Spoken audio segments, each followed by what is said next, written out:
Je vais commencer par un chiffre. Lors de l'élection présidentielle de 2022, près de 500 000 personnes ont déclaré ne pas avoir voté en raison de problèmes de santé, d'un handicap ou de l'avancée en âge. Un demi-million de citoyens empêchés. Ce chiffre est vertigineux parce que le droit de vote est censé être universel. Parce que la citoyenneté est le cœur de la démocratie. Sur le papier, les choses ont progressé. Le droit de vote est désormais reconnu indépendamment de certaines mesures de protection. Mais dans la réalité, exercer ce droit reste souvent un parcours d'obstacles. Les difficultés commencent tôt. Dès l'école, l'accès à l'éducation civique n'est pas toujours garanti. L'inscription sur les listes électorales peut devenir compliquée. L'information politique est rarement accessible, facile à lire et à comprendre. Les programmes sont peu adaptés. Et le jour du vote, les bureaux, parfois difficiles d'accès. Les temps d'attente longs, un environnement stressant,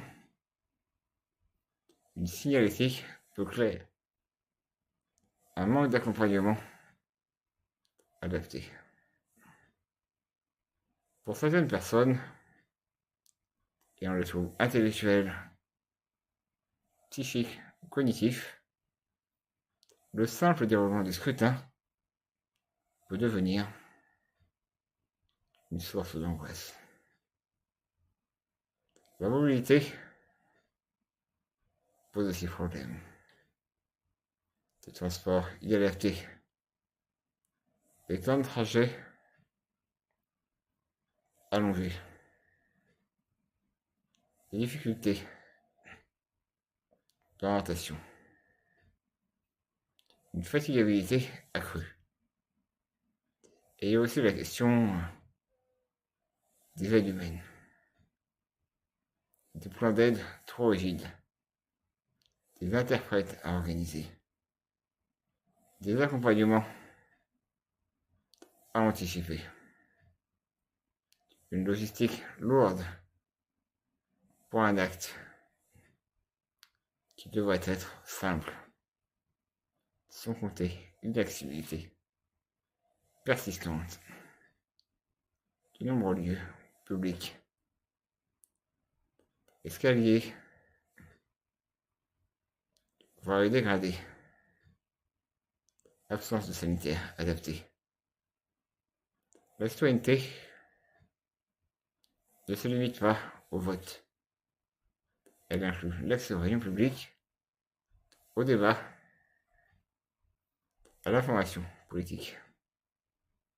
Quand ces espaces ne sont pas accessibles, ce n'est pas seulement un bâtiment qui exclut, c'est la démocratie qui se fragilise. Une société inclusive ne peut pas accepter qu'un demi-million de personnes renoncent à voter pour des raisons liées à leur état de santé. La citoyenneté ne doit pas être conditionnelle. Elle ne doit pas dépendre de la capacité physique ou cognitive à franchir un obstacle. La citoyenneté doit être accessible à tous. Parce qu'une démocratie ne se mesure pas seulement au nombre d'urnes installées, mais au nombre de citoyens réellement en capacité d'y déposer leur voix.